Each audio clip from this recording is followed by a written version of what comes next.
Құрбан айт адамзатты мейірімділікке жетелеп, кешірімді әрі қайырымды болуға үндейтін ұлық мереке. Осы орайда елбасы айтқандай, барлық діндерге теңдей қарау арқылы біз Қазақстанға бірлікті, ынтымақты және достықты сақтаймыз. Қалыптасқан дәстүрге сай, өзге дін конфессия өкілдері де облыстық Қызылжар мешітіне келіп, барша мұсылман қауымды құттықтады.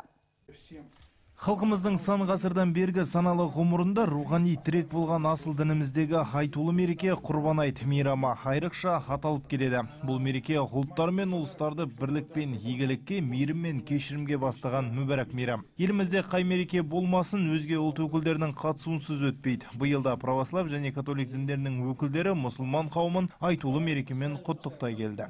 Это праздник для всех народов. Құрбан айт тек мұсылмандардың емес, барша халықтың мерекесі. Жылдан жылға барша мұсылман қауымы мен өзге ұлт өкілдері осы мерекені бір адамдай атап өтеді. Бұл біздің бірлігіміздің арқасы. Барша қазақстандықтарды осы шуақ шашқан мерекемен құттықтаймын. Құрбан айт қабыл болсын. Амин.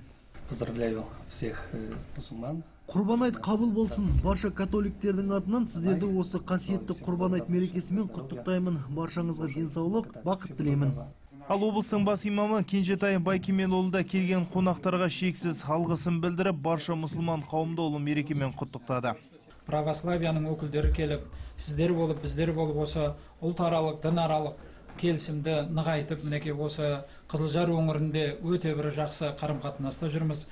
Осы мінекей православия өкілдерінің арнайы өкілдері келіп, мінекей бізді мұсылмандарды қуантып және құттықтап атқандарына біз шексіз алғысымызды білдіреміз. Баршаларыңызға осы ұлыстың ұлы күні, осы Құрбан айт мейрамдарыңызбен баршаларыңызда құттықтаймыз.